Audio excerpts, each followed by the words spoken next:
This is different. The buildings did sway, but from Times Square, from my vantage point, it looks like none of the buildings in the immediate area have been evacuated. I should point out very quickly that I did talk to a New York City police officer who seemed to feel that the aftershocks were more strongly felt downtown in Lower Manhattan. Thank you, David Lee. And I want to clarify that the lower third we have in our air is outdated. I mean, the earthquake's been felt up and down the East Coast. Again, the latest reports say as far south as Georgia, Connecticut, New Jersey, New York, D.C., Virginia, where it struck, obviously, Maryland, and so on. So we'll update that list of states. Again, not completely sure what the status is of the airports here in New York City, but they appear to be open. Reagan National down outside of Washington, a different story. We are now told that flights were put on hold there. Ceiling tiles fell to the floor after a few seconds of shaking there. The authorities inside Reagan National announcing that it was an earthquake and putting the flights on hold in Reagan National. Also at Union Station, which is the main train station in Washington, D.C., reports of ceiling tiles falling, of people running, of people scared. Panic was the word that was used to describe there. The Pentagon, low rumbling building in the building to the point where the building itself, the Pentagon, was shaking. People running into the corridors there of the Pentagon. And as the shaking continued, reports of people hearing shouts of evacuate, evacuate. Can you imagine what that was like for folks inside of the Pentagon? Again, at this point, at any point really, but at this point in particular, given the date. We are also being told, again, that these communication problems continue. It sounds like there are more evacuations going on down in D.C. than there are here in New York. The shot we had of Times Square looked like people were sort of congregating and milling about, but to be quite honest with you, it didn't look much different than it usually looks in Times Square. People often just sort of mill and congregate there and look at the sights and sounds and take in the neon lights, and it seems far from panic. Just getting this in from Amtrak, which says that service has been disrupted, that they are operating now with speed restrictions between Washington and Baltimore due to the earthquake. That's perhaps not a surprise. And this earthquake now being downgraded to 5.8. Initially, we had been told that it was a 6.0, a 5.9. Now the USGS is saying that it was a 5.8 magnitude earthquake. New York City Mayor Michael Bloomberg will be offering a briefing at 4 p.m. Eastern Time, we are told, and we will continue to monitor the events as they unfold right here for you at Fox News. Thank you for being with us, and our continuing coverage goes on now with Shepard Smith. Megan, thanks, and good afternoon from New York. The East Coast appears to be, for reasons unknown, in a bit of a freak-out mode, and that's a mistake. Here are the facts. An unusual event has happened on the East Coast in that there's been a larger-than-normal earthquake. We don't have a single report of significant damage. We have 0 reports in the entirety of the United States of a single injury. What appears to have happened is buildings have shaked up and down the East Coast, and as a result, through an abundance of caution, people who run these buildings and these facilities are now going to check them.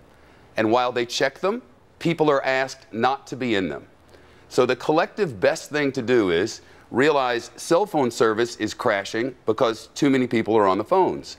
So if you don't have an emergency, the emergency managers at some point very soon will come forward to ask us to not use the phones unless you need to.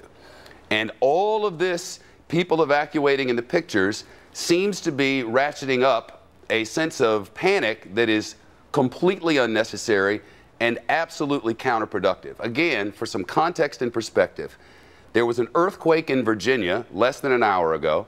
Some buildings shook, it scared some people, and it's over. Could there be aftershocks? There could. In a Twitter, Facebook world, we have no pictures of any damage anywhere. That's not to say we won't get some, but I think the important thing to remember right now is there is no cause for panic. Maybe bridges are closed, maybe your building is evacuating, and out of an abundance of caution, that's all it is.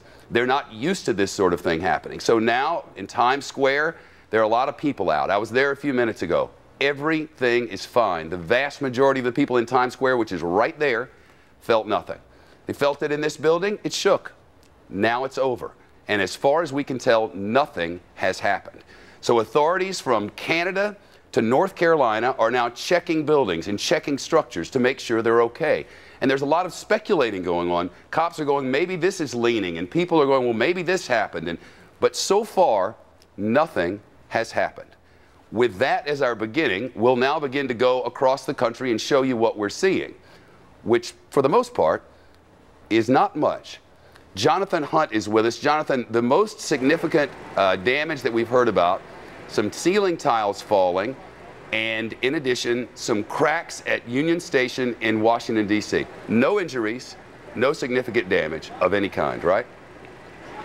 Yeah, Shep, and I think the best way to sum up this situation would be to quote William Shakespeare, much ado about nothing. There was, when the rumbling was felt down here in downtown Manhattan, some initial panic among some people. They felt their buildings shake. You have to, I guess, appreciate that this is downtown Manhattan, where almost 10 years ago we had those awful terrorist attacks. Some people were fearful that something like that might be happening. They quickly realized it wasn't, but they were shepherded onto the streets by the cops down here in downtown Manhattan. This is an area full of federal buildings, so a lot of cops on duty. They brought everybody out of the buildings. They urged them to go into the sort of more open areas. There are several parks dotted around here. They gathered there for something like an hour, and now, for instance, the federal courthouse behind me, where we were here for the Dominique Strauss-Kahn hearing, has now been opened again. People have gone back in, but I think, to sum up once again, much ado about nothing. Shep? And I think probably for the rest of this hour, we're going to talk about what has happened, not what the fears were, because anytime you're in one of these cities that's been attacked before, of course, the first thing you think when something weird and completely out of your norm happens is, oh no. And then seconds later, you realize nothing bad happened except the earth shook, and it appears everything's okay. So now it's time to just take stock and realize everything's fine. With that in mind, I'm going to give you a few bits of information that have just come in. We've just talked to some people in Mineral Springs, Virginia, which is where this earthquake hit. This person with whom we spoke said some boxes fell off a shelf, no structural damage of any kind. This person walks around, sees nothing around the center. We've just gotten information that Washington's National Cathedral has suffered some damage to the central tower there in the earthquake. But as far as we know now, nothing structural and nobody was hurt. I can further report flights at JFK and Newark airports in the New York City area have now resumed officially after delays due to this earthquake, because what they were doing there, just as they're doing up and down the East Coast, is checking to make sure everything's fine. And so far it is. More coming in right now. Well, everything else that's crossing. Amtrak says crews are inspecting stations, railroad infrastructure, before returning to normal operation. So through the course of events, they are checking. And a new one here from Amtrak. No reports of any injuries. Passengers should expect delays. So the rest of the day is going to be a little weird. It's going to be a little weird on the East Coast. It'll give us all something to talk about.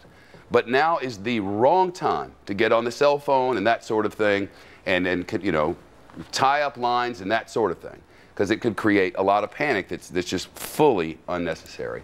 Richard Allen, University of California, Berkeley, is on the line with us, seismologist who will help bring a little context and perspective to all of this.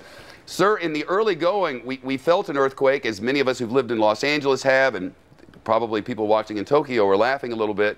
But initially, it happens, and you have some thoughts, and then you realize everything seems to be okay. And I'm guessing from your perspective and your vantage point and the reports you're getting, everything seems to be okay, basically, right?